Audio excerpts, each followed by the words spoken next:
screen, I will of course ask for that advice accordingly going forward.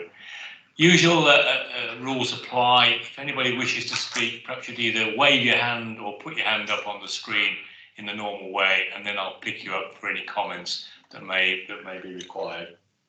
So the first item on the agenda are apologies for absence.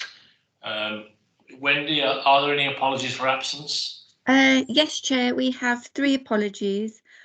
Paul Brown, Councillor O'Boyle and Nick Abel, but we do have Tony Minas joining us for Nick Abel today. Thank you. We've got substitutes, so it's Tony Minas. Declarations of interest, if any, from any member. Members are reminded of the need to declare any disclosable prejudicial interest they have in an item being discussed during the course of the meeting. In addition, the receipt of any gift or hospitality should be declared where the value of it was thought to exceed £25. Does anyone wish to declare any interest at this point in time?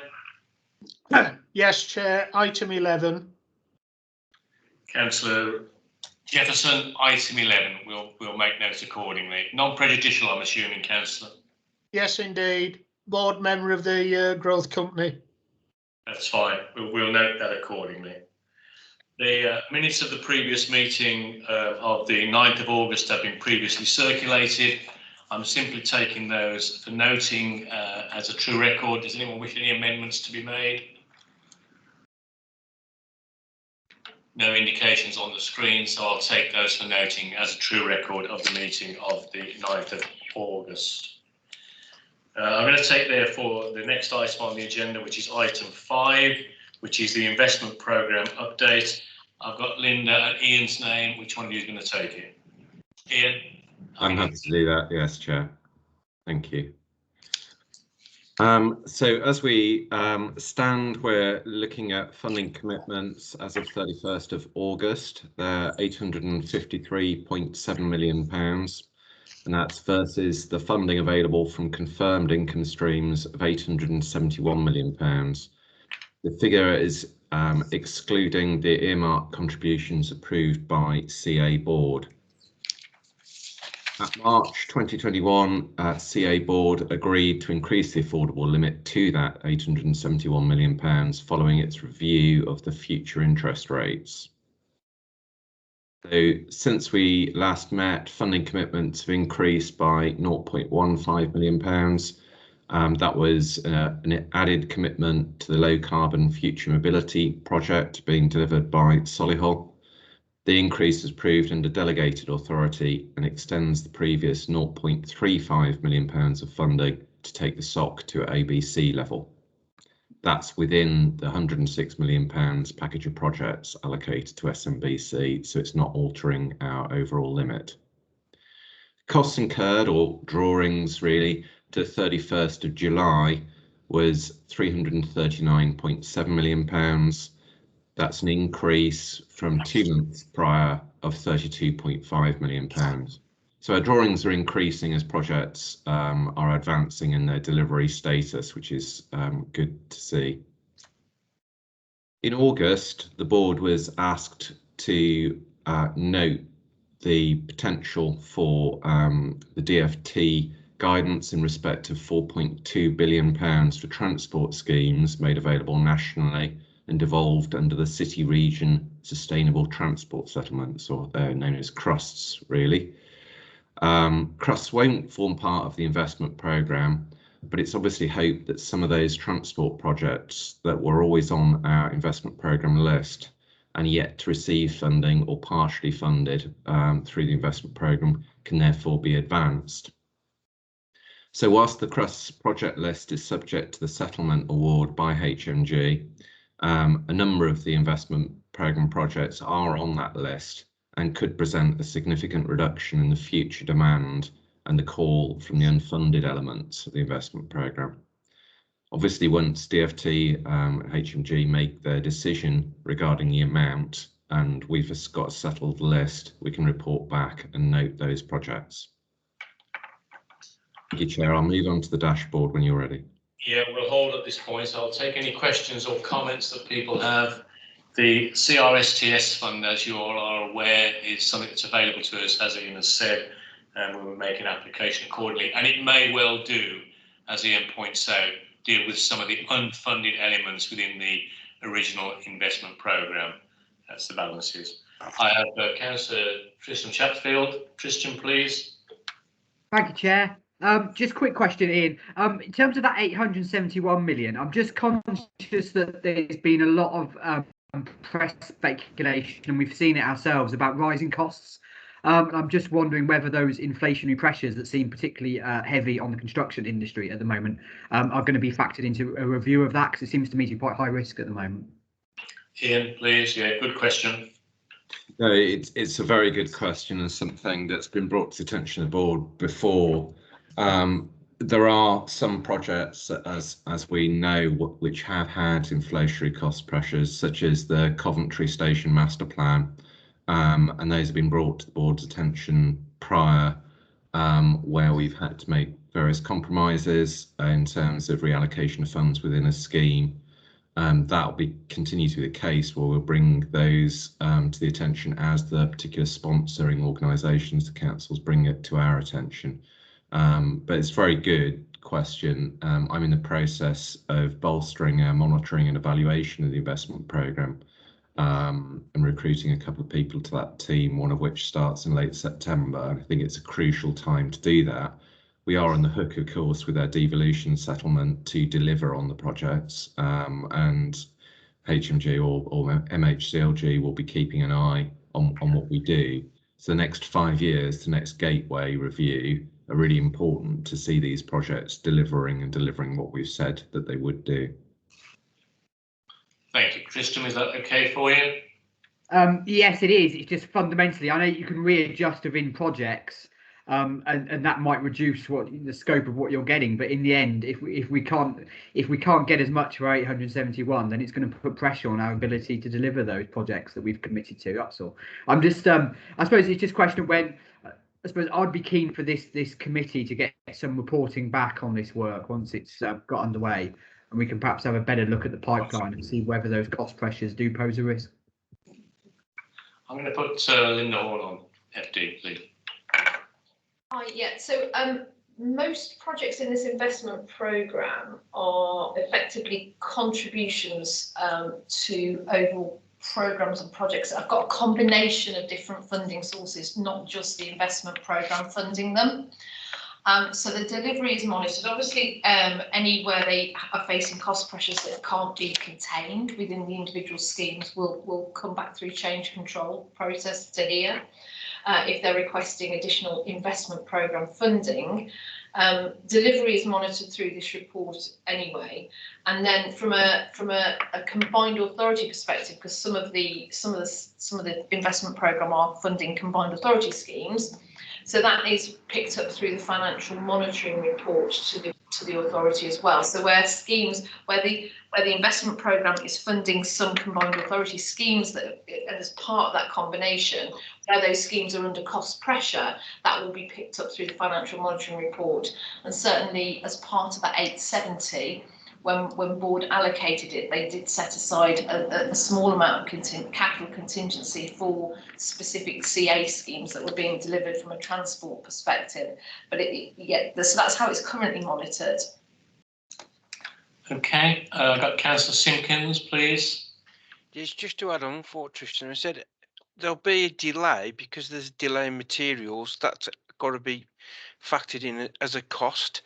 And most authorities will have projects at the investment board that will need extra time for completion. So is there a contingency with regards to resource to mitigate these extra costs? Because local authorities will be strapped to cash, and also the private sector will be strapped. I'm just saying, we're suffering from our projects because there's lack of materials, can't get enough steel, can't get enough wood.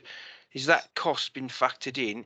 And what's the plan if projects come back to the combined authority asking for extra resource for completion?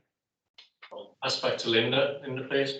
So from our perspective, we liaise regularly with all project sponsors to ensure that they are managing their capital projects in a way that they should be around their QRA assessments, their risk assessments, ensuring they've got sufficient contingency in there to cover what they are seeing as their risks. So from a project management perspective, from a programme management perspective, we are and should be expecting all of the projects in here to be monitored effectively by the scheme sponsor. At that point, if there is something that an unexpected cost that comes up that cannot be accommodated and they have to come back to the investment programme, it's at that point that we would have to look at that investment programme. But as I said, there is no current contingency within that 870 cap to be able to increase the contributions. We would have to deal with each case on its individual merits, because there's been no capital contingency allocated. All of that money has been allocated to individual schemes as it stands. That doesn't mean that we can't look at the financial. We look at the financial model on a continuous basis. So there may well be opportunities, and as this report noted as well, you know, we've got constantly got other sources of funding coming into the authority. So we're trying to balance some of the pressures that we're getting from a transport perspective through putting additional funding through bids through into the CRSTS funding, for example. So I'm expecting project sponsors to be managing their projects, managing their QRA assessments and managing their assessment of contingency, and highlighting as soon as possible back to us if they think they've got a funding problem. But at this stage, nobody is coming back to us and saying that they need more money. Councillor Simpkins, welcome back. Well, I still feel that there's going to be a delay because there's a lack of materials, and HS2 is sucking all the materials from the region. So I do think we need to either flag this up with the mayor or come up with a contingency where if projects are delayed because of materials and on costs, there needs to be a contingency, else they will not get complete. We need to come back with a better strategy. So where else are going to big projects that we sanction through the investment board going to go to finish projects off because of the on costs?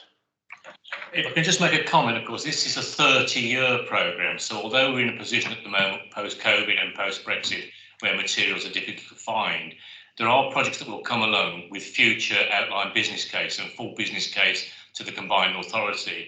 All of the projects are not yet in train. I'll just go back to Ian Martin with regard to the issue with regard to any time delays and how those are dealt with. Ian, please.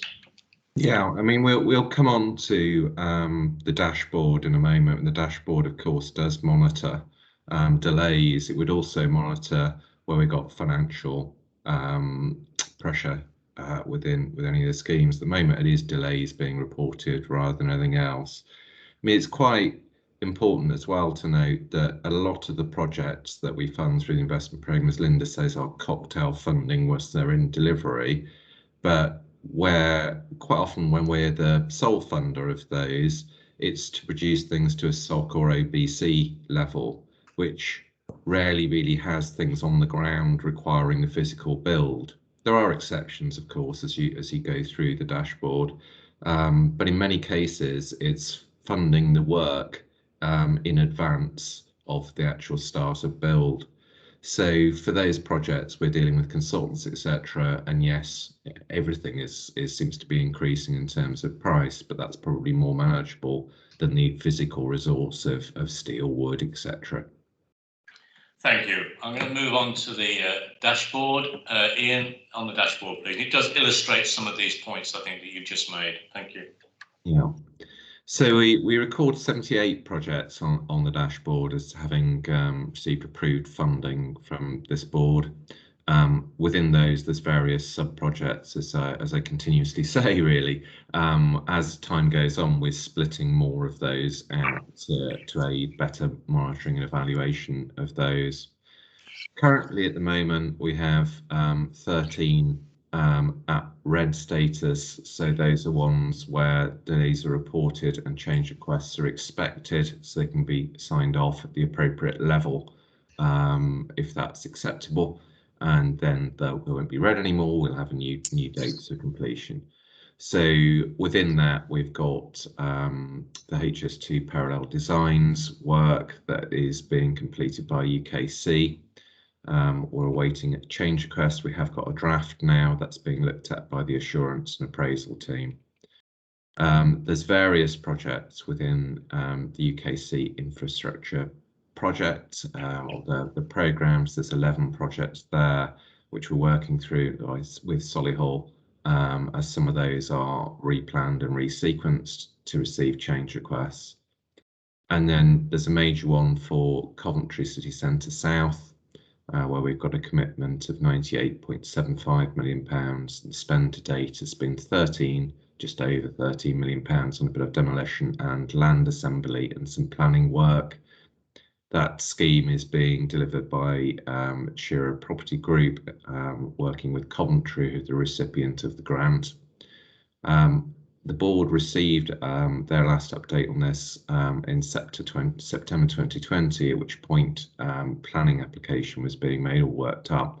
That's been received and has been approved as a new master plan. The developer's currently seeking a funding partner. They've got a short list of 4 parties who can come in and work with them and provide funding or design delivery expertise. Once we've settled on which one of those is the most successful party and we got some new costs, new GDV on that scheme, it's the appropriate point to bring it back to this board and show what those plans are. Thank you, Chair. Yeah, thank you. Just to illustrate the point, perhaps for Councillor Simpkins' benefit and for others, 11 projects are running a red status, as Ian Martin has said, against their approved completion dates. So that is how it's monitored. If there's more than 6 months outside their approved completion date, they receive a red status. And if 3 months, they receive an amber status. So we do monitor the time completions. But I think the important point from my understanding is that there's no change in the outputs that we've actually agreed with regard to those projects, certainly in a couple of cases. So I think that's how we monitor them, and likewise through the assurance and appraisal teams within the combined authority to make sure they're on track against the commitment we've made, which again, just to emphasise, in most cases is part of a cocktail of funding. And I think the board will know that most of the approvals that we have given are really at the front end, whether it's purchasing of land or whether it's de-risking the land on behalf of developers. So that's where we come in. And you know, we don't, the brick laying stage, I think, is something that the other organisations do. So that's where we are. Hopefully, any questions on the dashboard? I don't see any. Councillor Tristan Chatfield, please. Cheers. Thank you, Chair. Just a quick one. It's only a minor thing. We're just on the Sprint Bus programme. There's, I think it's I'm just checking. I think it's the second one listed, Birmingham Sutton Coldfield. There's an OBC without a date on it yet, so it's not confirmed. We haven't had the OBC yet, and the completion date is next year. I just wanted to check. I mean, I don't know when the last time we had an update on the Sprint programme was, but it seems quite unlikely to me that if we haven't got an OBC, we're not going to be delivering it next year. So I don't know whether it's worth just checking in with that with the highways team and just find out exactly where we are with that one. They put the bus stops in as far as I know, but Ian Martin, do you want to answer that, please? The fair point, Councillor Chatfield. Can I come back to the next board with that point, just make sure whether the dashboard's right or whether the facts and figures we've got are correct? Yeah, we'll take that back. Yeah, Tristan, are you okay with that? Yeah, that's absolutely fine. Yeah, thanks, Ian. Any more points before I move on? Can't see any indications. I'm therefore going to move to the 3 items: Collective Investment Fund Dashboard, Brownfield Land and Property Investment Fund Dashboard, and the Revolving Investment Board Dashboard. These are the public elements within those reports, that people can find themselves actually to any questions with regard to the public papers. Other matters come up in private. I'm going to pass to Nick Oakley. Nick, are you there, please? Thank you. Yes, thank you, Chair. So, as you've already mentioned, these are the public information dashboards for the WMDC managed funds. I will provide an update under the private session, but I'm happy to take any questions on the public dashboards if there are any. Any questions on the public dashboard? They are items in essence for noting. No approvals required. I I can't see any indications on the screen, so we'll take those for noting, and they come back to us within the private session later in the meeting. Okay, on that basis, exclusion of press and public, I pass the following resolution that in accordance with section 184 of the Local Government Act 1972, the public and press be excluded from the meeting due to the consideration of the following items of business as they involve the likely disclosure of exempt information related to business affairs of a particular person, including the authority holding that information. I'm just going to ask Dan once